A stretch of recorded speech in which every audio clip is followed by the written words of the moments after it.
Не спишь. Настасья, тащи узел. Который час? Да, лихо, брат, поспал. Вечер на дворе. Часов 6 будет. Господи, что же это я? А как себя чувствуешь, брат? Я здоров. Я не болен. Молодец. Ну-ка, давай сюда. Давай. Так, приступим. Смотри-ка сюда. Мил человек. Видишь эту каскетку?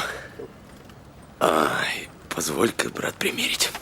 Оставь после. Не-не-не-не, не протився. Брат, я всю ночь не засну. О, как раз. Как раз. Головной убор – это первейшая вещь в костюме. Своего рода рекомендация. Вот, Настасюшка, вот тебе... Так. Сей Пальмерстон или сия ювелирская вещица. А, как думаешь, что заплатил? 2 гривны, небось, отдал. 2 гривны, дура. Да за 2 гривны и тебя не купишь. 8 гривен. И то только потому, что поношенный. Так, приступим теперь к Соединенным Американским Штатам. Как-то у нас в гимназии называли. Предупреждаю, штанами горжусь. Ни пятнышка, ни дырочки. Хотя и поношенные. Так, такова же и жилетка. Одна цвет, как мода требует. Как думаешь, что заплатил? 2 рубля, дура. А что поношенные? Так это по правде и лучше. Мягче, нежнее. Так, приступим теперь к сапогам. Каковы? Ведь уж видно, что поношенные, а месяца на 2 удовлетворят.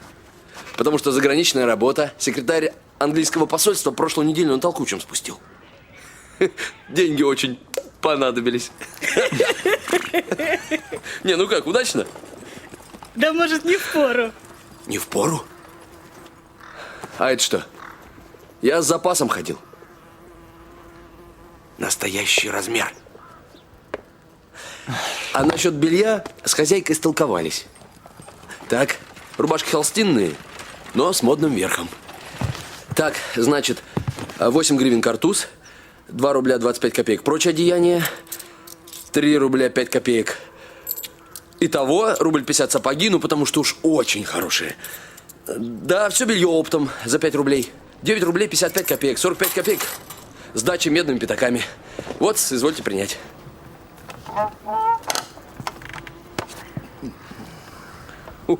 Зосимов, наконец-то.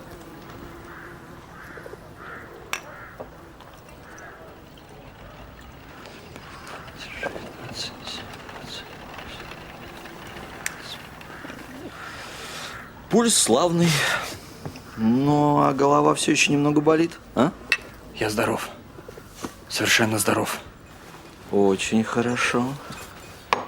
Все как следует. А что можно давать-то? Все можно давать.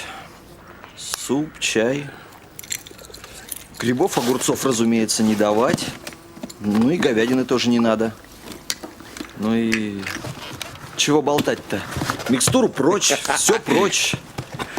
А завтра я приду и посмотрю. Досадно. Я сегодня новоселье справляю. А то ведь я к вам переехал, в вашу часть. А ты-то будешь? Пожалуй, разве что позже. А что ты там устроил? Да ничего. Чай, водка, селедка. Пирог подадут, свои соберутся. А кто будет? Да ну там студенты, учитель, чиновник один. Порфирий Петрович придет. Здешний пристав следственных дел. Правовед, ты же знаешь. Он ведь какой-то твой родственник? Ну, какой-то самый дальний. Еще музыкант один, офицер. Заметов. Заметов? Коль хочешь знать, у нас с ним одно дело общее завязалось. Да желательно знать. А вот по делу о маляре. То есть о красильщике. Уж мы его вытащим. А я разве не рассказывал? Про убийство старухи. Закладчицы. Ну, чиновницы. Да я, брат, это раньше тебя знал. И в газетах читал. И даже интересуюсь отчасти. Лизавету-то тоже убили. Елизавету? Торговку-то. А не знаешь? Она сюда вниз ходила. Она еще тебе рубаху чинила. Да а что красильщик-то? А тоже в убийцы записали. Улики, что ли, какие? Такой черт улики. Точь-в-точь, как сначала затащили и заподозрили этих, как бишь их, Коха и Пестрякова. Родя, ты ведь знаешь. Это еще до твоей болезни случилось, ровно накануне того, как ты в обморок упал. Ну, в конторе, когда про это рассказывали. А знаешь что, Разумихин, смотрю я на тебя. Какой ты, однако ж, хлопотун. Слушай историю. Ровно на третий день после убийства, поутру, когда они там еще нянчились с Кохом да Пестряковым, объявляется вдруг самый неожиданный факт. Некто крестьянин Душкин, содержатель распивочной напротив того самого дома, является в контору и приносит ювелирский футляр с золотыми сережками. Николай принес, работник, красильщик.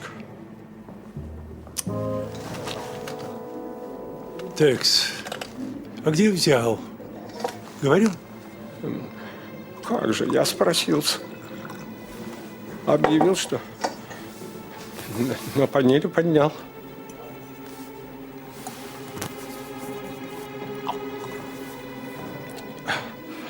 Больше я не расспрашивал. Вынес ему билетик. Рубль, то есть. Ну, конечно, врет. Как лошадь, я его знаю. Сам он закладчик и краденое прячет. Но вот господин Душкин на другой день, прослышав насчет убийства, пошел в тот самый дом. Загулял Миколай. Пришел на рассвете пьяный. И, почитай, тотчас опять ушел. Куда же это?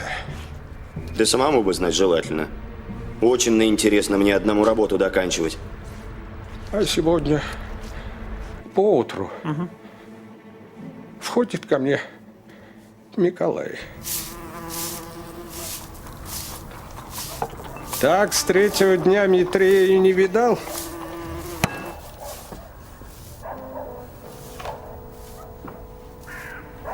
Нет.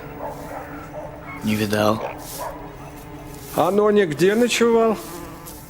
На песках. У Коломенских. А слышал-то, Николай, что в этом доме произошло? Где вы с Митреем работаете?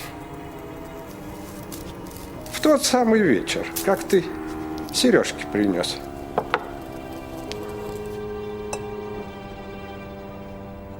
Нет. Я ему рассказываю, смотрю. А он за шапку и стал вставать.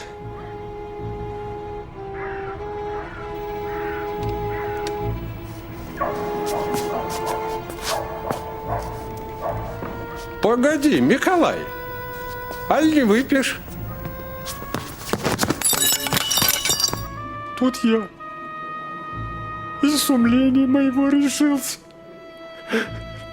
Потому его грех как есть. Разумеется, пустились Миколку разыскивать. И вдруг в тот же день его приводят в контору мужики с постоялого двора у заставы. Пришел он туда, снял с себя крест серебряный и попросил за крест шкалик. Дали. Погодя немного минут, баба в сарай пошла.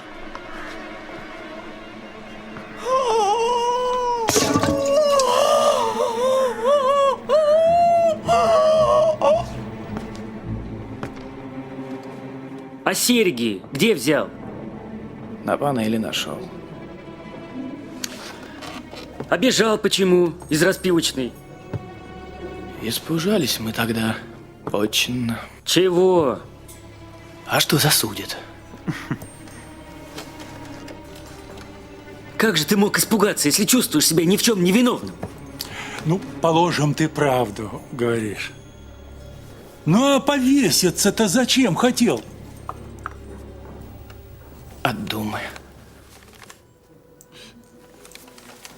От какой думы? А что засудит? Жали его, жали. Нажимали его, нажимали. Повинился, наконец. Сережки-то не на панели нашел, а в той самой квартире, где они с Митреем мазали. Мазали мы это весь день. До 8 часов. И уходить собирались. А Митрей взял кисть, да мне по роже краской мазнул. Да и побег во двор.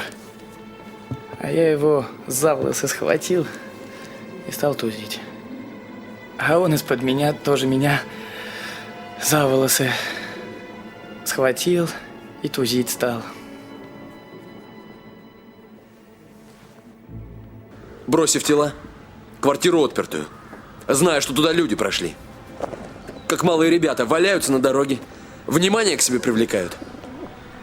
Стой. Ну а серьги-то? Ах, Сергей. А потом Митька освободился, да и на улицу побег. А я за ним. Да не догнал и в фатеру один воротился. Да у дверей в сене за стенкой на коробку и наступил. Смотрю, лежит в бумаге завернута.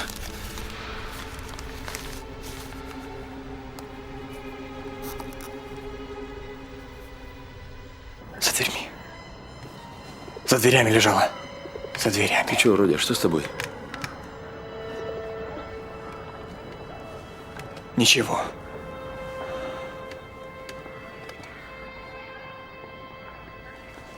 Задремал, должно быть. Спросонья. Странно все это. Да чего тут странного-то? Ясное дело. Настоящий убийца обронил эти серьги. Когда Кох сдурил и пошел вниз, тот выскочил и побежал тоже вниз, потому что не было у него другого выхода. Именно в эту минуту красильщики выбежали. Убийца спрятался, постоял за дверью, пока те с дворника проходили наверх. Переждал и сошел себе вниз преспокойно. Именно в ту минуту, когда Дмитрий и Николай выбежали на улице никого не оказалось. Хитро. Ну нет, брат, это уж очень хитро. Ну почему же? Да потому что слишком уж все удачно сошлось. Ну точно как на театре.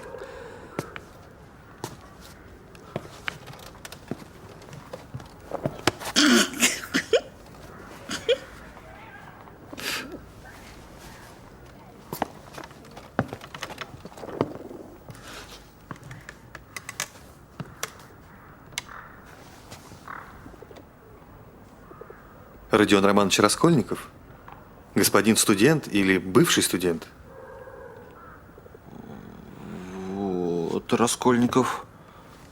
Да, я Раскольников, а что вам надо? Петр Петрович Лужин. Я в полной надежде, что имя мое не совсем уж вам безызвестно. Как? Неужели до сих пор не изволили получить никаких известий?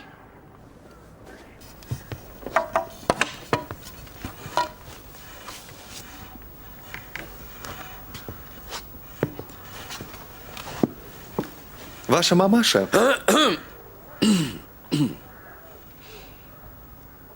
Ваша мамаша, еще в бытность мою при них, начала к вам письмо. Знаю, знаю. Жених. И довольна. Жалею о вашем нездоровье. Если бы знал, зашел бы раньше. Но, знаете, хлопоты. Важное дело по моей адвокатской части в Сенате. К тому же с часу на час ожидаю вашу мамашу и сестрицу. Приискал им на первый случай квартиру. Где? Весьма недалеко отсюда. Дом Бакалеева. Номера? Бывал. Скверность ужаснейшая, грязь, вонь. Да и подозрительное место. Штуки случались. Черт знает, кто не живет. Дешево, впрочем. Я, конечно, не мог собрать стольких сведений. Но, впрочем, весьма чистенькие комнатки. А так как это на короткий срок, я приискал уже настоящую, то есть будущую нашу квартиру, и теперь ее отделывают. А пока мест и сам теснюсь в номерах у госпожи Лепивекзель. Лепивекзель? Да, изволите знать? В квартире Андрея Семеновича Лебезятникова. Очень милый молодой человек и следящий.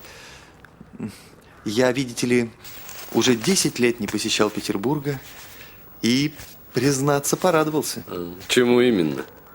Ну как же, все эти новости, реформы, идеи, нахожу более ясный взгляд более деловитости.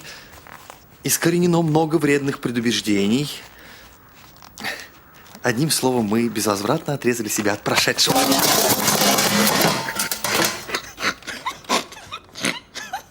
Затвердил, рекомендуется. Что-с? Это совершенно справедливо. Не правда ли-с? Согласитесь сами, что есть преуспеяние, прогресс, хотя бы во имя науки и экономической правды. Общее место. Нет, не общее место-с. Если мне, например, до сих пор говорили «возлюби», и я возлюблял, то что из того выходило? Я рвал кафтан пополам, делился с ближним, и оба мы наполовину оставались голы. Наука же говорит «возлюби прежде всех самого себя», ибо все на свете на личном интересе основано. Тогда и кафтан твой останется цел. Экономическая же правда прибавляет, что чем более в обществе, так сказать, целых частных кафтанов, тем более устраивается в нем и общее дело. Ну-с, надеюсь, что начатое знакомство Убил наше непременно перерастет... закладчик. Порфирий своих мыслей не выдает, а закладчиков все-таки допрашивает. Закладчиков допрашивают. Да. А что? Ничего. Откуда он их берет? Так у старухи имена были записаны на обертках вещей. Это, кажется, о недавнем убийстве старухи-чиновницы. Да, а вы слышали?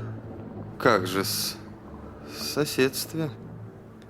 Меня интересует при этом вот какой вопрос. Да, Ведь- в чем же вы хлопочете? Ведь по вашей же вышла теория. То есть, как это с по моей? А доведите до последствий, что давеча проповедовали. И выйдет, что людей можно резать. Помилуйте. Нет, но это не так. На все есть мера. Экономической идеи еще не есть приглашение к убийству. А правда, что вы сказали своей невесте в тот самый час, как получили от нее согласие, что всему больше рады, что она нищая, потому что выгоднее брать из нищеты, чтобы потом над ней властвовать и попрекать ее? Милостивый государь, так исказить мысль. Извините меня, но слухи до вас дошедшие не имеют и тени здравого основания. И я подозреваю, кто. Одним словом, ваша мамаша, она и без того показалась мне при всех, впрочем, своих превосходных качествах несколько восторженного и романического оттенка в мыслях. А знаете что? А что-с? А то, что если еще раз вы осмелитесь хоть слово сказать о моей мамаше, я вас спущу с лестницы. да что с так тобой? вот оно что-с. Позвольте. Слушайте, сударь, меня. Я еще давеча с первого шага разгадал вашу неприязнь. Многое я мог бы простить больному и родственнику. Но теперь вам никогда-с. Я не болен. Тем паче-с. Позвольте. Обратитесь к черту! Ногу.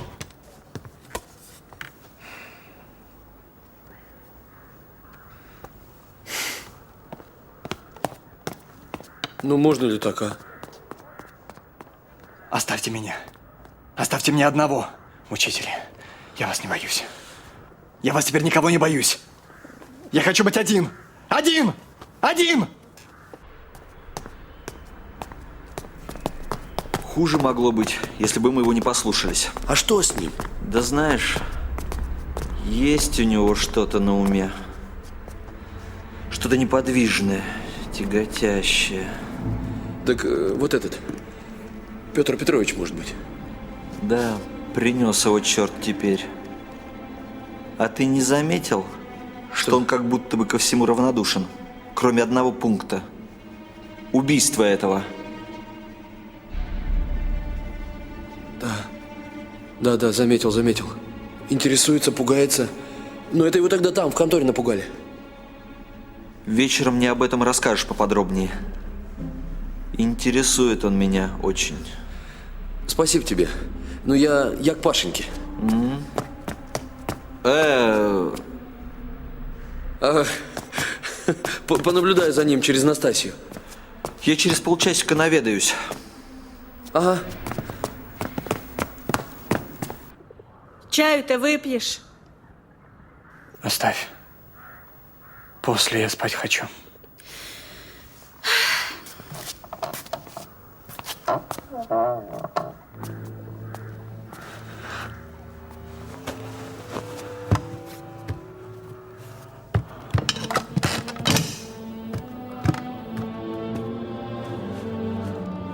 Сегодня же. Все это надо кончить сегодня же, за один раз, сейчас же.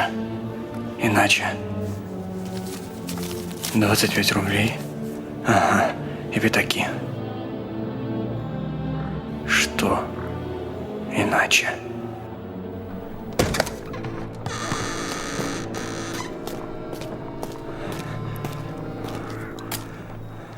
Иначе не вернусь. Не хочу так жить.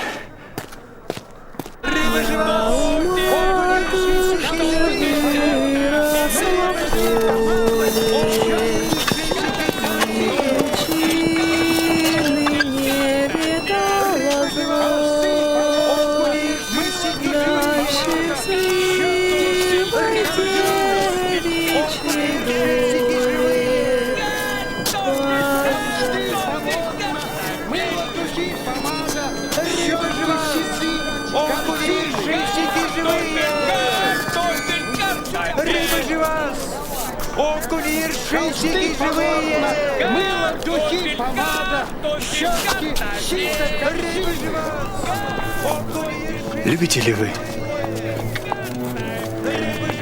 уличное пение? Я люблю. В осенний непременный вечер, когда у всех прохожих бледно-зеленые больные лица, или еще лучше, когда снег мокрый падает, без ветра. Знаете? Не знаешь. Извините.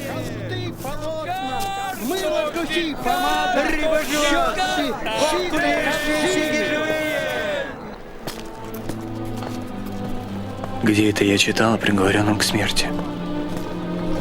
Как он думает, что если бы пришлось ему жить где-нибудь на высоте, на скале, на такой узенькой площадке, чтобы только 2 ноги можно было поставить, а кругом пропасти, океан, вечный мрак, и оставаться так, стоя на аршине пространства всю жизнь, 1000 лет, вечность, то лучше так жить, чем сейчас умирать.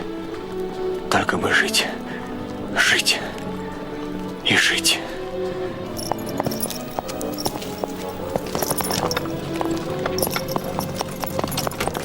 Хрустальный дворец. Давеча Разумихин говорил. Только чего бишь я хотел-то? Ах да, газета.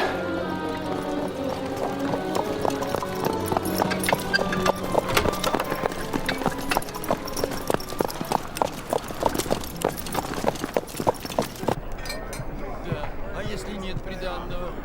В таком случае те, которые женятся, дураки и колоссы. Так, по-твоему, ничем заменить приданного? Пожалуйтесь.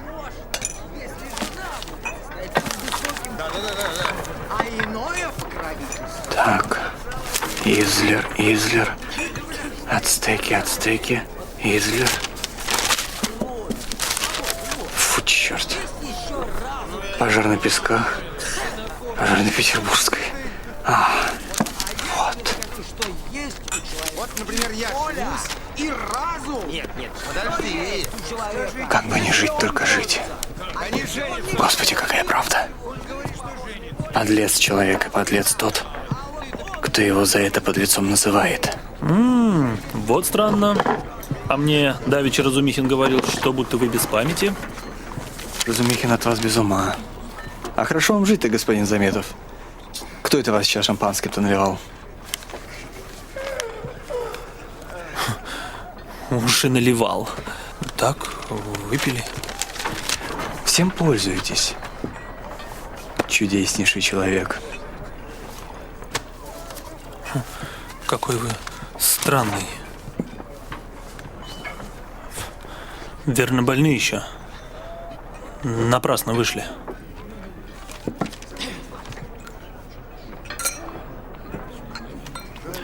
Газеты читаете? много пишут про пожары. Нет, я не про пожары. Осознайтесь, что вам ужасно хотелось бы знать, про что я читал. Вовсе не хочется, я так спросил.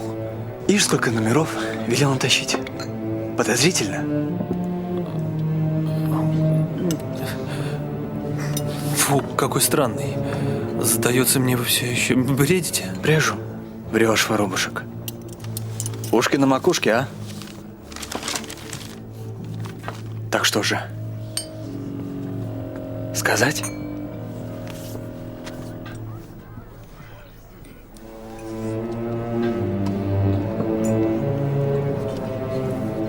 Ну, скажите.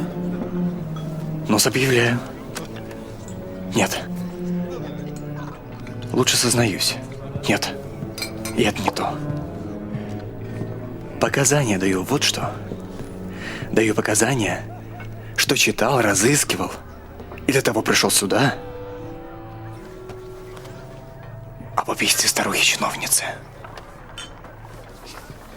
Так что ж с того-то, что читали? Мне-то какое дело, а? Да ведь это та самая старуха, про которую, помните, в конторе стали рассказывать. А я в обморок упал. Что, теперь понимаете? Да что такое-то? Что понимаете?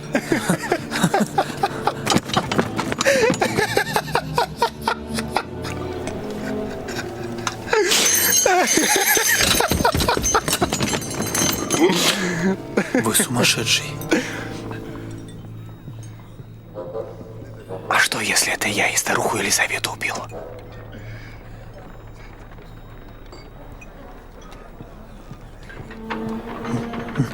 Да разве же такое возможно? Поверили. А? Ну? Совсем нет. Вот теперь больше, чем когда-нибудь не верю. Попался, значит, прежде верили. Да совсем же нет. Попался, воробушек. Сколько с меня?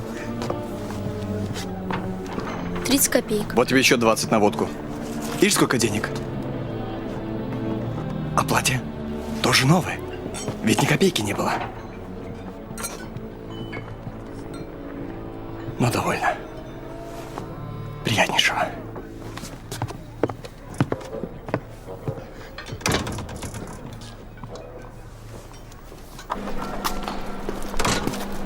Так вот ты где.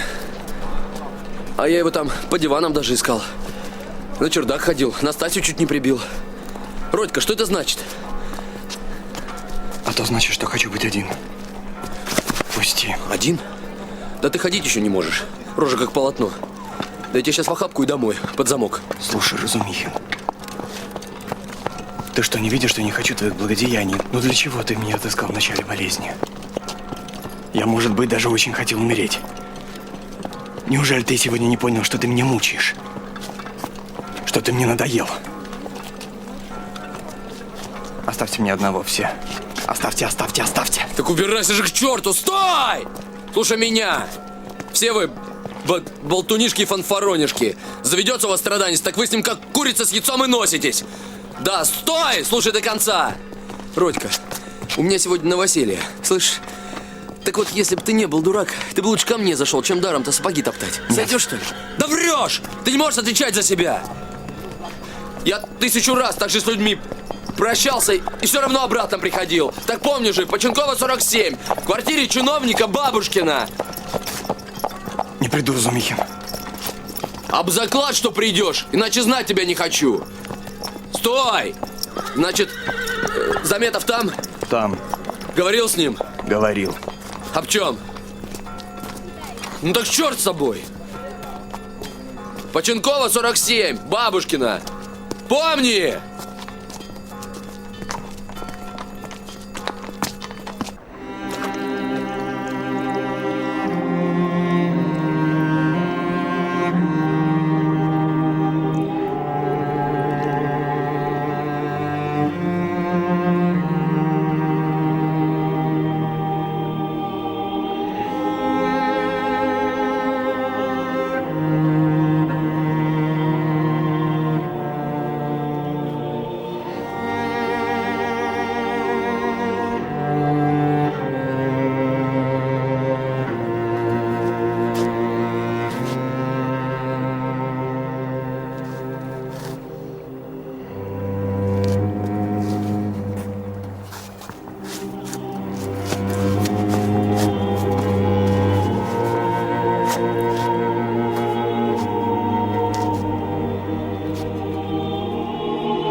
чертиков напилась, батюшки, до чертиков!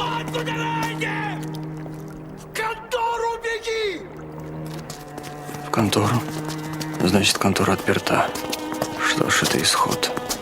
Неужели конец? Все равно. Аршин пространства будет. Только уже очень глупо. Ну и наплевать.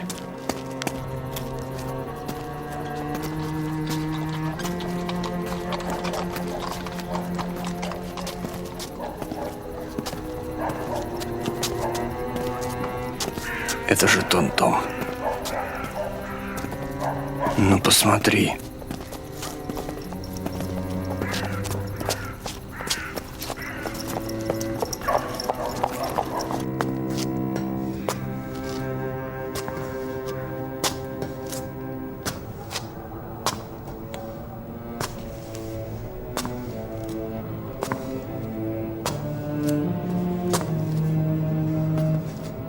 Здесь они работали. Значит, в наем сдается.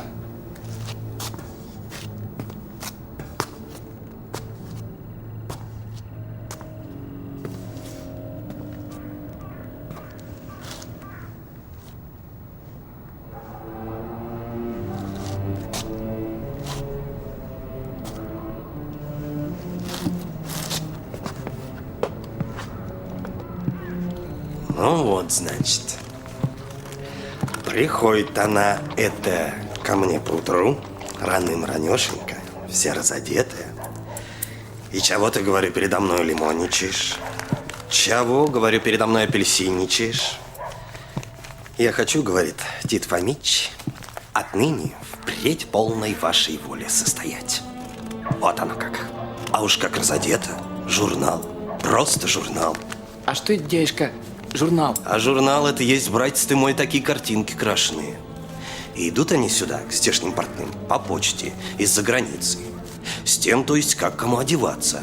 Как мужскому, равномерно и женскому полу.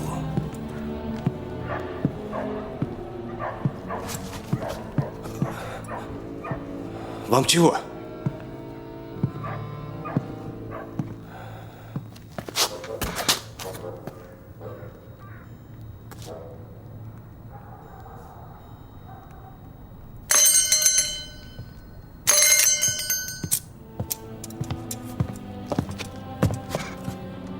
Чего тебе надо? Кто таков?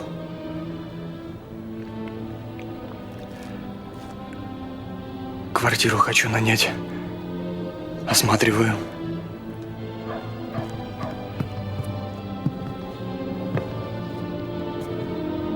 Крови-то нет. Какой крови? Старуху тут увели, сестру. Тут целая лужа крови была. Да ты что за человек? Я?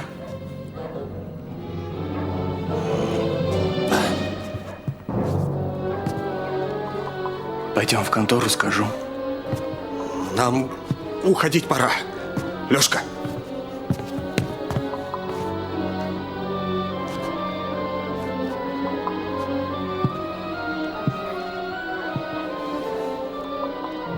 Ну, пойдем.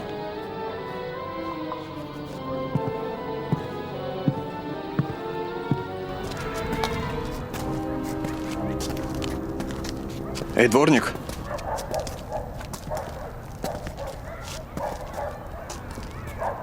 Чего вам? В контору ходил? Сейчас был. Сидят там. Сидят. Вам чего? Фатеру смотреть приходил, где работаем. Мол, зачем кровь отмыли? Здесь, говорит, убийство случилось. А я, мол, хочу нанять. Потом в колокольчик давай звонить, мало не оборвал. Говорит, пойдем в контору, там докажу. Увязался. Да вы... кто таков? Я?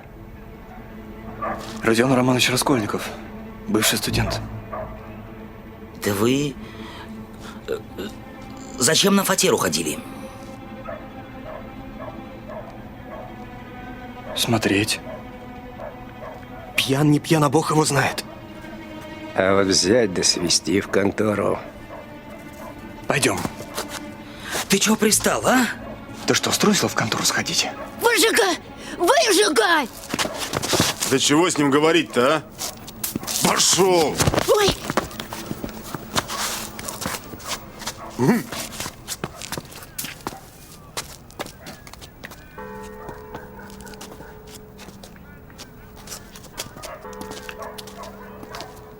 Чуден человек. Чуден нынче стал народ. А все бы в контору свести. Да нечего связываться. Потом не развяжешься. Знаем. Так идти. Или нет? Батюшки убили! Креста на тебе нет. Как-то тут смотреть, пьяный, коли бы я гнал, але не кричал ему, а то ведь ехал непоспешно, да и кричал, 3 раза крикнул, а лошадь придержал, а он прямехонько и под ноги так и пал, Господи, грех-то какой! Я его знаю. Это со мной чиновник Мармеладов, он здесь живет, подле. Доктора поскорее. Я заплачу. Вот. Ты и вообразить себе не можешь, Поленька, как мы весело и пышно жили в доме у папеньки. Он был статский полковник и уже почти губернатор. Ему так все и говорили: мы вас уже так и считаем, Иван Михайлович, за нашего губернатора.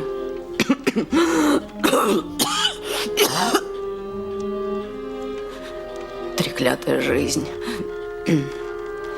А когда на последнем бале у предводителя меня увидела княгиня Безземельная, она тотчас же спросила, не та ли это милая девушка, которая с шалью танцевала при выпуске.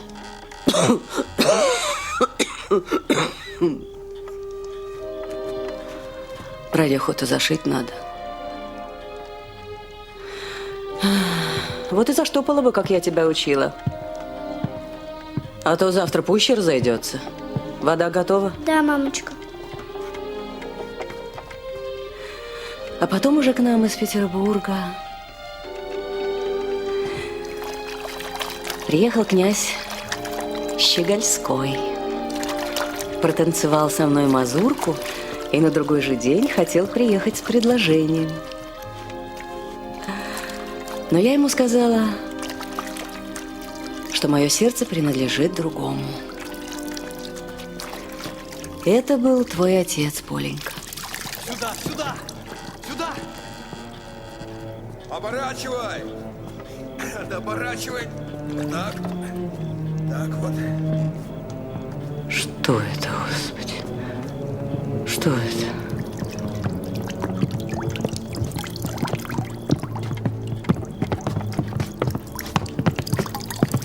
На диван.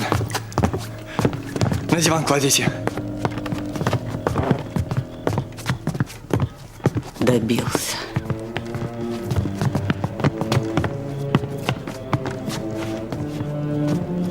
Все, пошел отсюда. И вы пошли, че встали?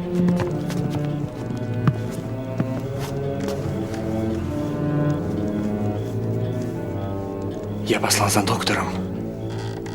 Не беспокойтесь, я заплачу. Да, хорошо. Я благодарю вас, молодой человек. Видишь, ага, какая оказия. Лошадь. От Богом-с. Все под Богом ходим. Господи! Дайте вы хоть помирить-то спокойно человеку. Что за спектакль нашли? Mein Gott! Лошадь истоптал. больниц его. Я хозяйка. Амалия Людвиговна! Я вам сказал раз на прежде, что вы не смели говорить мне, Амаль Людвиговна. Я Амаль Иван. Вы не Амаль Иван, а вы Амалия Людвиговна. Господи, я решительно не понимаю, почему вам это не нравится. Сцепились. И прошу вас всех, заприте немедленно эту дверь, и чтобы я никого не видела здесь. Вон! Все вон! Дайте хоть умереть спокойно! Господи, крови. Господи, крови-то сколько. Так. Ну чего еще? Босенькая. Молчи! Молчи, молчи, молчи! Сам знаешь, почему босенькая. Доктор, слава богу. А? Вот он. Прошу вас.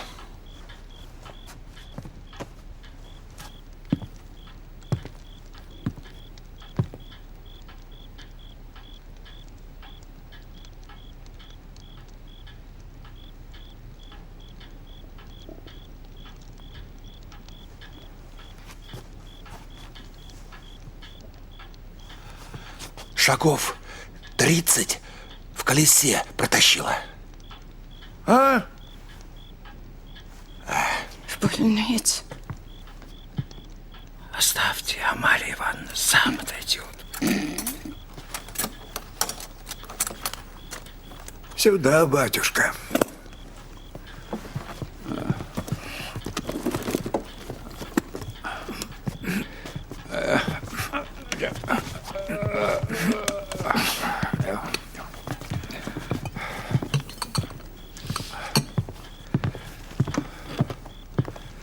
Как зовут его? Семеном.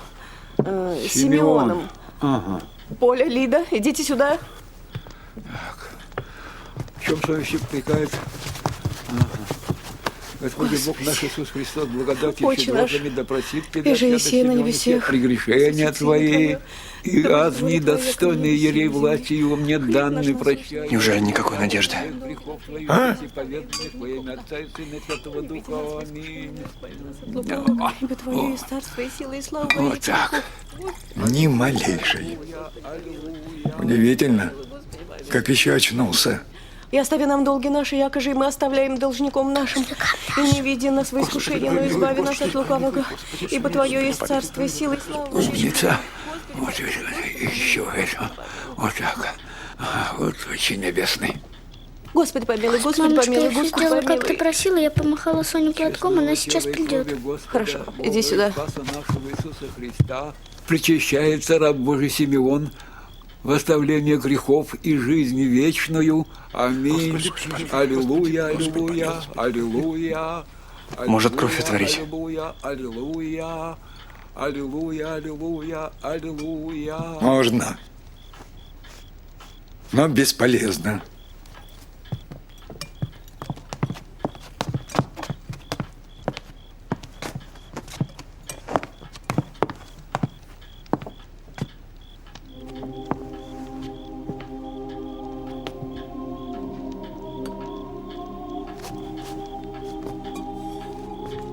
А что же те, которые были невольной причиной? Может, согласятся наградить хотя бы в потере доходов?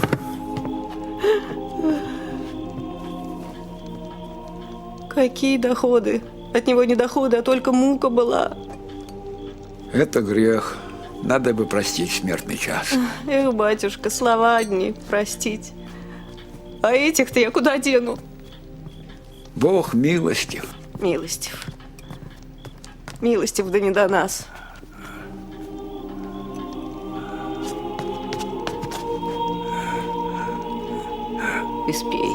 Испей, Семен Захарович.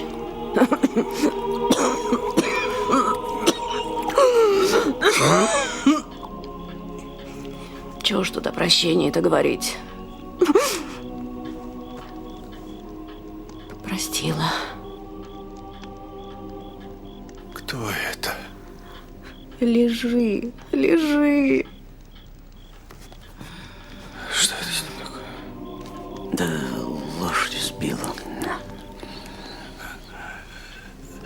Соня, прости. Конечно, старался. Отошел.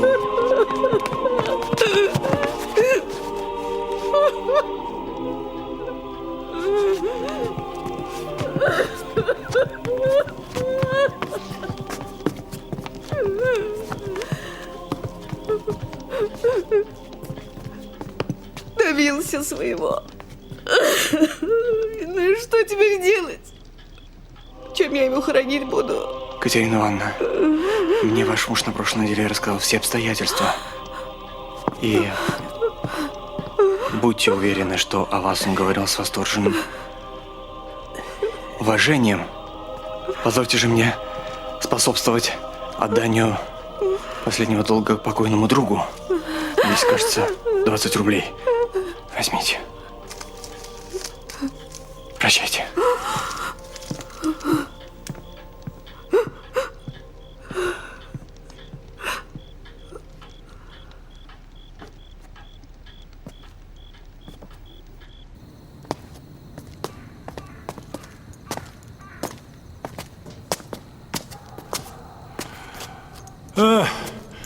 Это вы?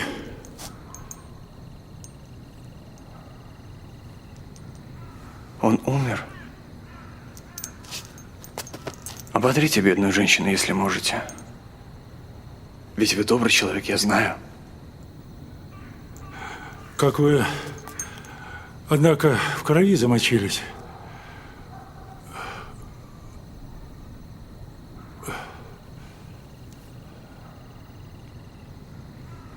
Да, я замочился. Я весь в крови.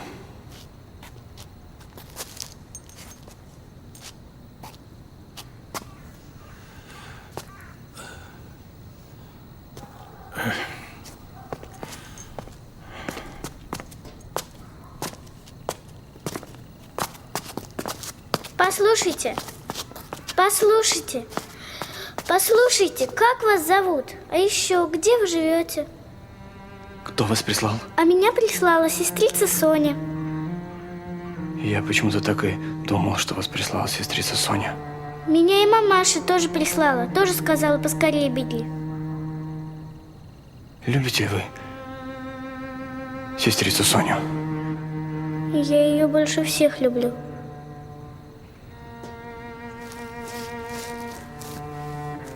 А меня любить будете?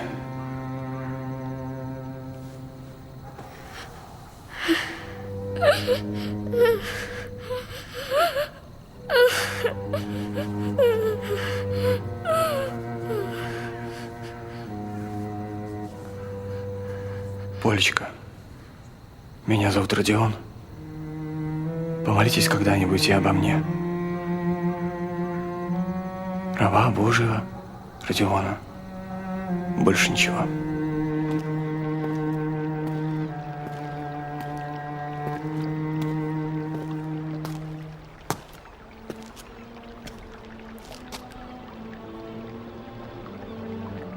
Довольно.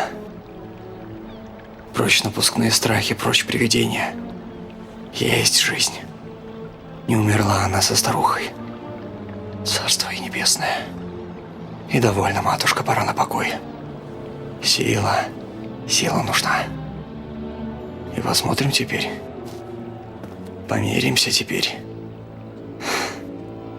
А раба-то Родиона попросил помянуть. Ну да это так. На всякий случай.